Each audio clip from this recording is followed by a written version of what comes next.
Welcome to another exciting episode of Humanity 8.0, a podcast where we talk about movements and initiatives that seek to move humanity to its next epochal iteration. This podcast is brought to you by Witlingo.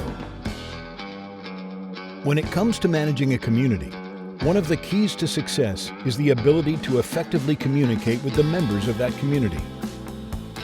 If you are a service coordinator or responsible for community engagement, Witlingo provides a multi-channel, multilingual notification and engagement platform to help you work more efficiently and effectively. For more information, please visit www.witlingo.com. That's www.witlingo.com. And now, here's your host, Dr. Ahmed Bouzid.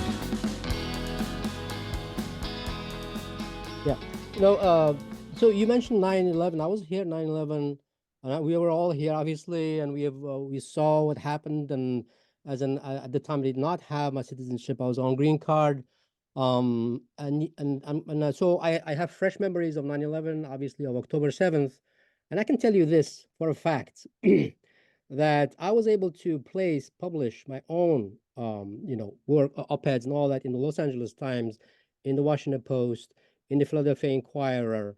After 9/11, right? This is in October, telling them about how this is how bin Laden and the Arab world is looking at this. This is why it's not about the hating you, it's about your policies. I was able to publish such, and other folks were able to publish such.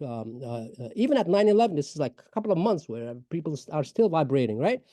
And yet, when I compare that to now, I don't see the Washington Post or the New York Times, the Philadelphia Inquirer publishing pieces about the other side and taking that gamble. I mean, I remember talking to the LA Times editor, and she was very excited to get a perspective that today somebody would say, you are a terrorist, right? So for me, it's really interesting that we have 20 years on, we have gone from bad to worst, as far as I'm concerned, bad to worse, right? There is far less room for dissent right now, far less, right, than then.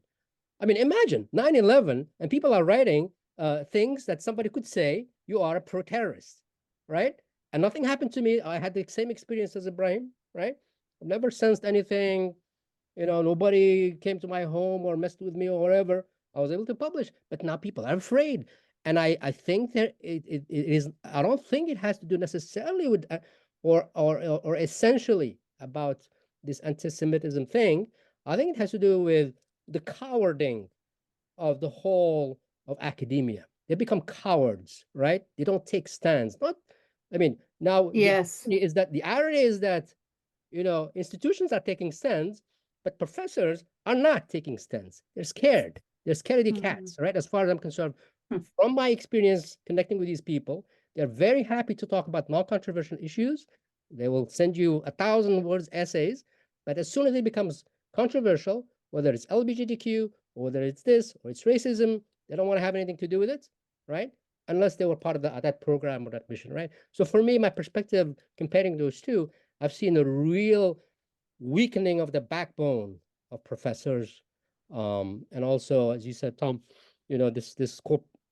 this corporatization of the university. It's a corporation. It has an administration and so on. What are your thoughts? No. Yeah, well, first of all, academic freedom in the U.S. is actually relatively weak. Many other countries would have a constitutional protection for academic freedom, and ours is really thin. It's based in doctrine. It's not in the text of the Constitution.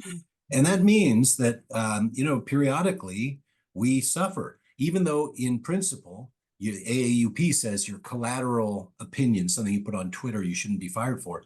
We've had more professors fired in the last few years than in the entire McCarthy period. Wow. And that comes from both the left and the right. The left is responsible for this as well. And so that means everyone's a little more cautious to begin with. Then you have the social media stuff. And obviously we can't function that way if we're supposed to do our mission, which is to tackle the hard problems of society.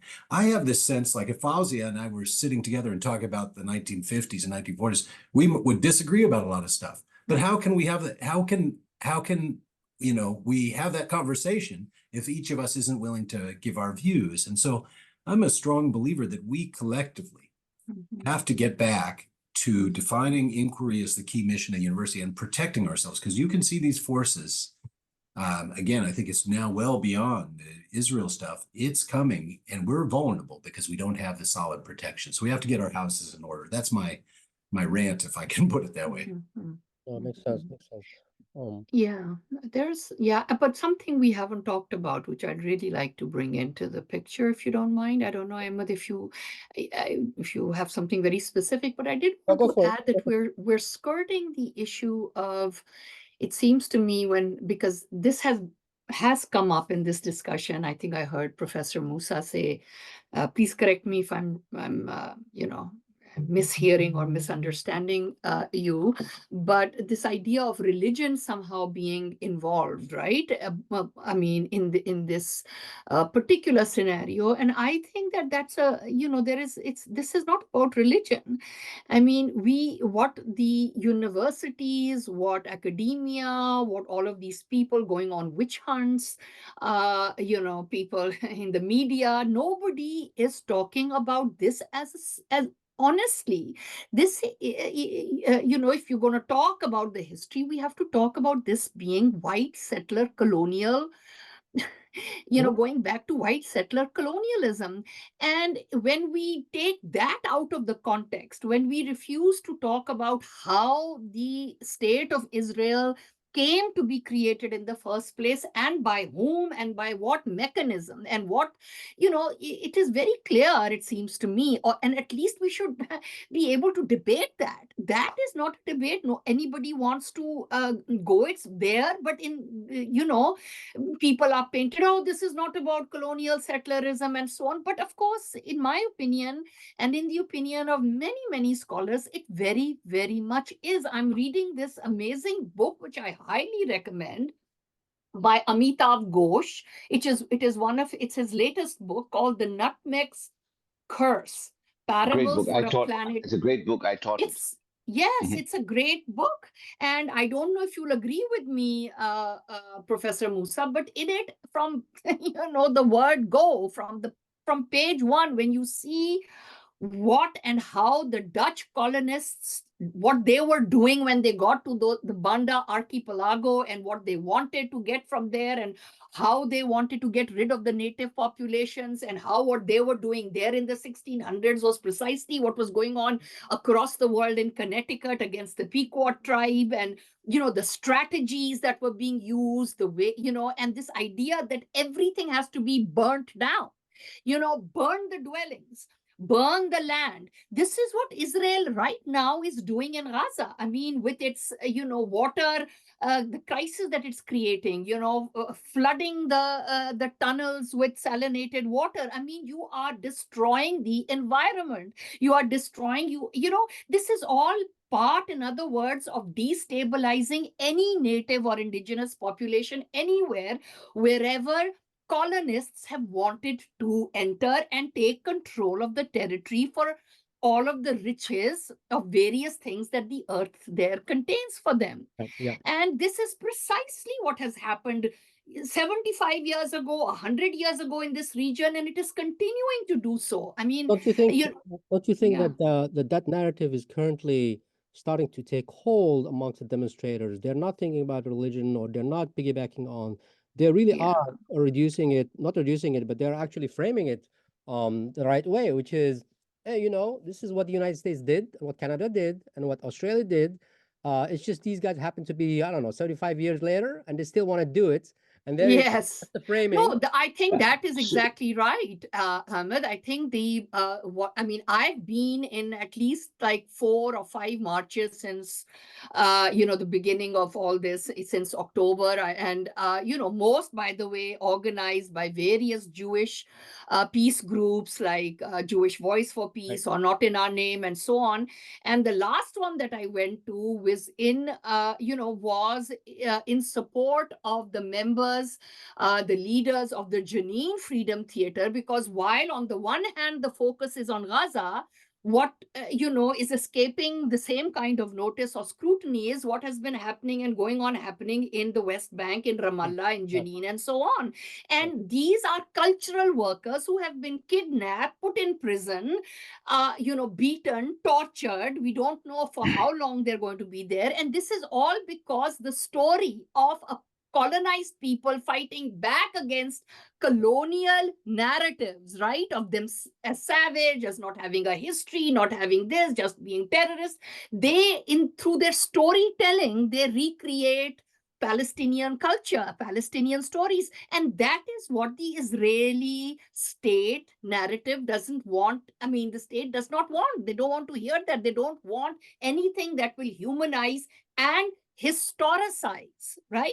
What has happened and the history and the culture of the people that they want to basically now exterminate. So you're right. I mean, these marches, these rallies across the world have definitely taken on the decolonial sort of a chants and decolonial mentality. But it is fascinating that none of that appears in the mainstream media, which you have also been talking about. And what they see fit to publish is this kind of really pathetic drivel, which is what it should be called. That's what it is. Good news is that mainstream media is dying off, and old people watch it, but young people don't.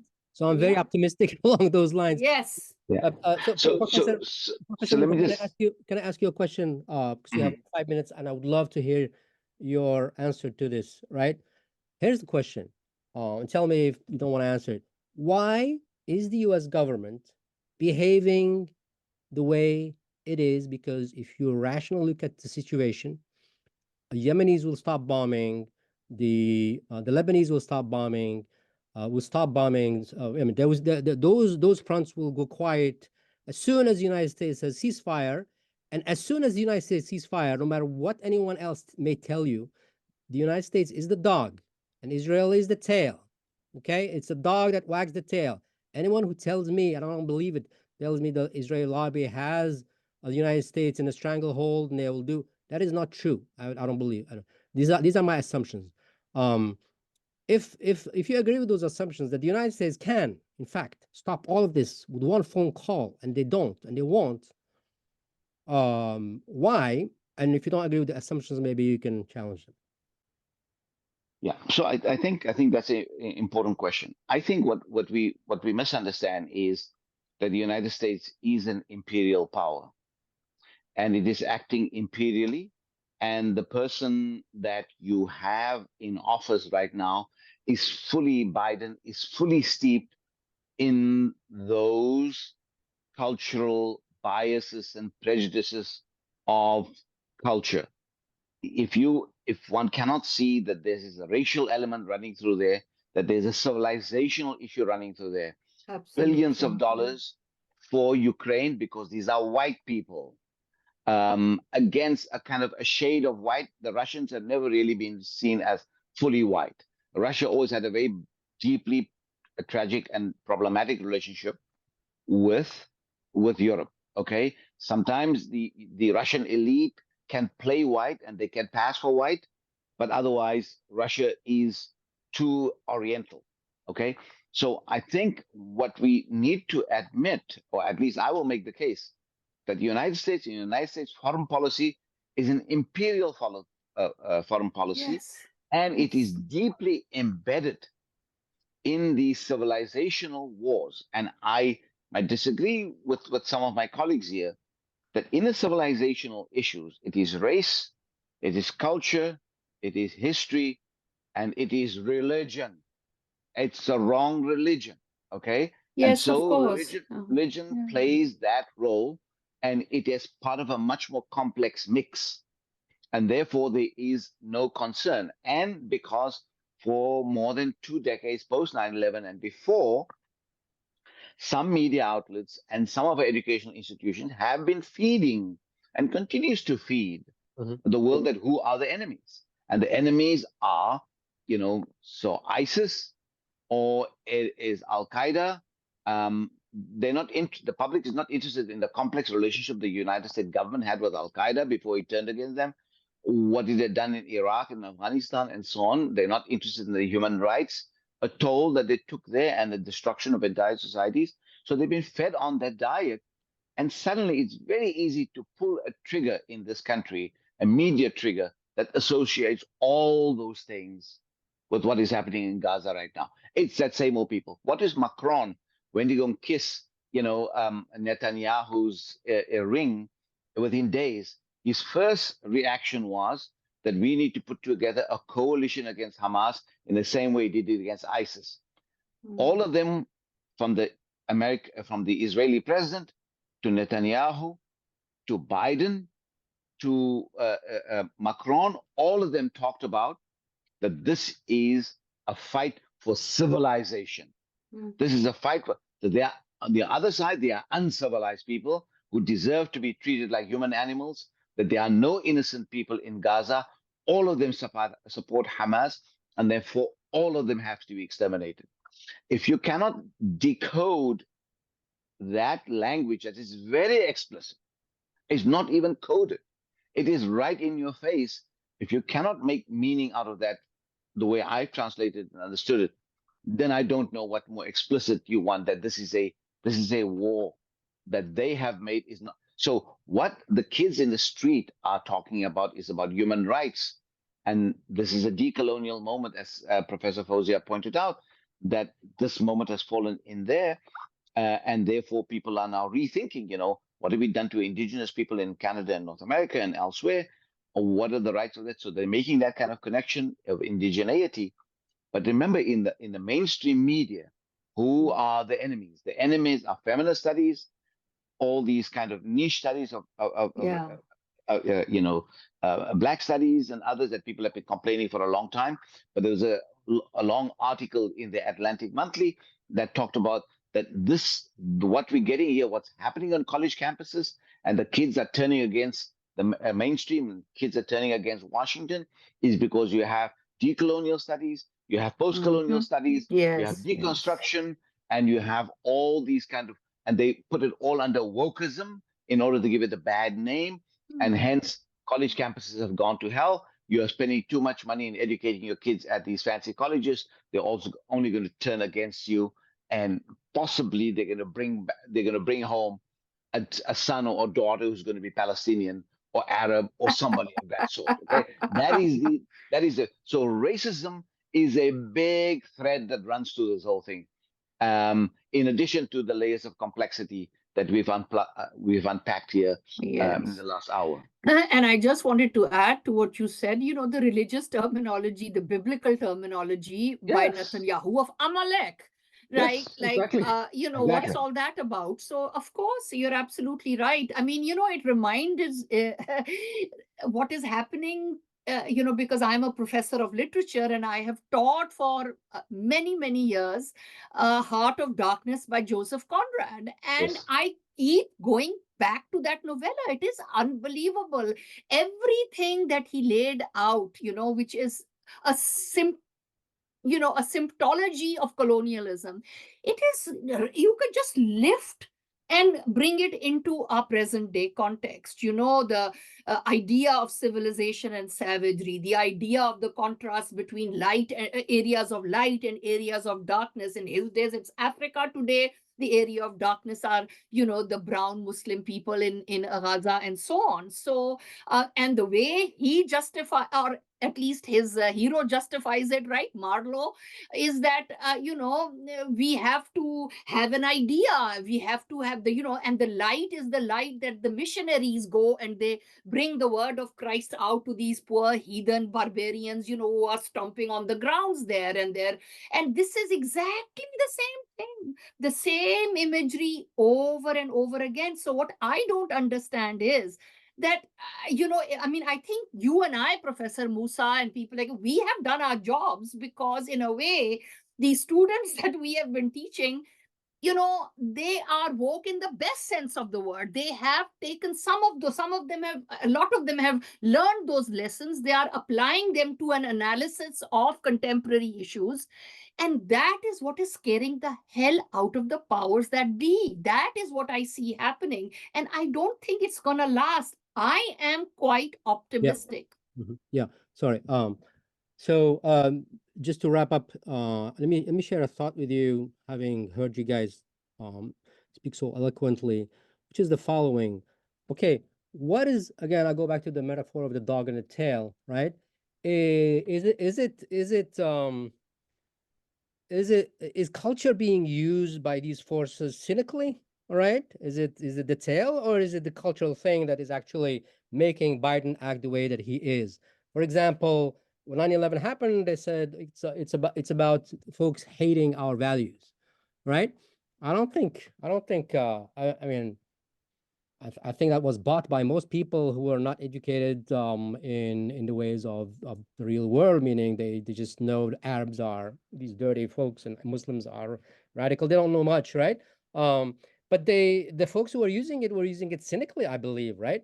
They were using culture, these cultural misconceptions, all these cultural stereotypes and so forth, to mobilize the population to do certain things. But motivations were very down to earth, really. It's about ensuring that these weapon companies continue to be, we convey, we ship billions of dollars, right? And we need to have wars. And how can we have wars? Well, let's create these monsters. First, it was the communists, the ideology of communists, and then it became the Islamists, and then it's Russia, and now it's China, right? But those are it's not because of a cultural bias against China that Biden is going after them. It's because they're becoming powerful, Yes, and they're yes. becoming powerful they're not becoming powerful. It's not the thing that's bothering them. They're using it to explain why they need to have almost $1 trillion worth of our tax dollars going to all these weaponry companies. So maybe this probably should be another episode, which is what is the dog Yeah, and what is the tail?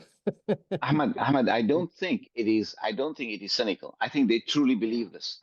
These are deep because American policy is democracy at home, imperialism abroad, My point is this. civilization, Yes. civilization at home. Sorry. My point is that they don't believe anything. These are not people who believe in anything I agree seriously. with that, and I don't No, it's think not about belief. They don't believe nothing. they If believe anything, they nothing. believe it. No, Yeah, they I'm sorry. believe the dollar. They believe They believe the profit. dollar. They But it's believe like, it is well, all about the capitalist profit-driven yeah, system, Yeah, and they know and understand well that without these endless wars, how are the billions, trillions of dollars yeah, that are spent every year on the yeah. Pentagon and on I arms? It cannot continue. absolutely. I no, So it is interrupted no, but Professor Ibrahim, it Musa. is Go ideologically ahead. driven. Go ahead. Go ahead. Ahmad, it is ideologically driven. So ideology creates certain commitments. These people will die for their commitments, and they will send other people's children to They die will not in the die. They will send other people's children. But go ahead. yeah, they will send other people's children, and sometimes their cousins' children also have to go and die. Like the Israeli minister's son died. What's his name? And other people are, they're all dying. So they will send other people's children to die. They might even send their own cousins to die. They are too old to go and die right now, but they will take it. So let's remember, ideologies are true. Ideologies is false consciousness, according to Marx, but ideology does have a hold on people's commitments. So I would say that we need to think about these issues in terms of democracy and America's imperialism. And I think this is the way in which, and someone like Biden has been for decades entrenched in this understanding. What does he say? That if there was no Israel, Israel have to invent Israel in yes, order. yes. We have to invent Israel because Israel is doing our work out there. Otherwise, we would have had to had hundreds of ships in the area. Yeah, In other words, Biden still believes yeah. that he has to dominate the Middle East, I that he has think, to yeah. control and act as the imperialist. I think I'd love to 200 have. or Yeah, I'm. 100 people in Yeah. his administration, Ahmed, to close up, 100 people in his administration Walked send a out. letter or more Yeah, to say we disagree with that. He's they walked unfazed. out. He's Yeah. unfazed. Yeah. Okay. So So, so basically what we should conclude, I would want to my conclusion is that there's a lot of work to be done domestically in educating the American public, because it's not as simple that it's the lack of education. What we might have seen in this moment with the young people coming out on the streets from a variety of spectrum is that there's been a step in the right direction in terms of the consciousness and awareness of the next generation. But remember, the people who reacted after 9/11 were people who were part of the hippie generation. They were also for 1 minute very free. All of them ended up into office. All of them ended up into power and did exactly what they protested against Vietnam. But those very people who protested against Vietnam and their children became, Hosanna singers and full-fledged, full-throat invasion of Afghanistan and Iraq. Okay, Yeah. so I don't think you can take your foot off the pedal in terms of the pedagogical role that we need to play, in terms of the media role that we need to play in this moment in America, because this is far from over. We need to think about, if we want to bring about a transformation and improve America and make America better, is to defend freedom of speech, which is the topic here, but also through the freedom of speech, you need to talk about educating America.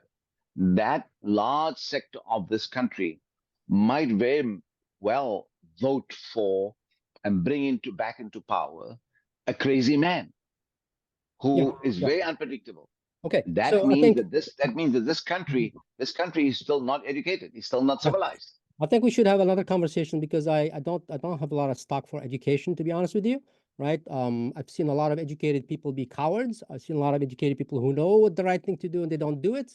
And the people who know what is right, and what is wrong, ironically, are the ones who are not as educated as you and I and the professors here, right? People who have like, they know what's right and what's wrong, and they don't get confused, right? They don't get into these tangles about what does it mean for this to be this, and let's split hairs and so on. So I have deep feelings about how important is education. The blue collar workers know what is right and what is wrong. The poor people know what is right and what is wrong. They are the ones who are generous, not the educated people. So I think we should have, Professor, I think we should have a conversation about that, because I come from a different angle. I don't think I disagree with you as such, but I don't think that is the key to solving the problem. I think because these folks who are right now, who are protesting and doing the right thing, they are not educated about the conflict. They know that it is wrong to take people and put them in a field and strip them of clothes and put them in a truck. It doesn't matter what it is. It doesn't matter what it is. It's wrong to bomb a hospital. Who cares about the context, and how educated are you? And if they see, because they see them as human beings, right? They are coming in from that angle of pure human being. Let me make sure that I support them as human beings. And what else are they? Oh, they are Muslim and all that. Let's find out about them, right? As opposed to they are Muslim and Islam is not such a, look at the history and how much we contributed, and therefore we're human. It seems to me that there is a sharp edge of entry right now from folks who just basics of the situation and understand it. And Ahmed, I know, but can I just say one thing in agreement with that very strongly, is the fact that people are seeing this as a class conflict, and the people who are out of touch or refuse to be swayed are those who are part of the ruling elites of this country and other rulers around the world, whether they are Muslim countries or anyone.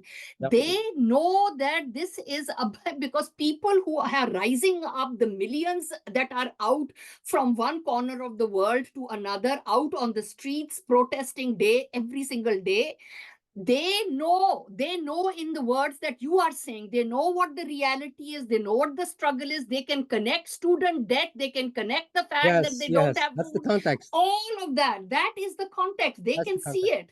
I think that's the context, and I think there is a reason why it's sparked. Just the timing is, I mean, things were brewing before October 7th. This is not new. Yeah, no. I mean, this summer was the summer of labor, right? Labor absolutely, strikes. yes. But this is what's happening, Ahmed. The fact is that, labor is coming together. Again, unions are on the rise. They are throwing in their lot with, defending Palestine. Queer groups are coming out. Black Lives Matter is coming out. So these coalitions of people, this is a ground up, from the bottom up rising, and the powers, they are definitely rattled. Now they have guns, they have military might, they have economic might. So they will keep trying to crush us all. But I mean, let's face it, what happened in South Africa, nobody could have imagined the way it crumbled. All empires come to an end. You have to just study a little bit of history to know that. For sure, yeah. So this will end, I am quite sure. Yeah. But we have to keep doing what we are doing anyway to Well, help along. You are wonderful. Thank you very You much. are very welcome, Ahmed. I'm very pleased to make your acquaintance. And, inshallah, let's see. Yeah, In the let's stay in future, touch. we will continue and stay in bet. touch. Absolutely. All right. All right. You look after yourself. Bye. You've been listening to Humanity 8.0 with your host, Dr. Ahmed Bouzid, founder and CEO of Witlingo. Brought to you by Rokos. Thanks for listening.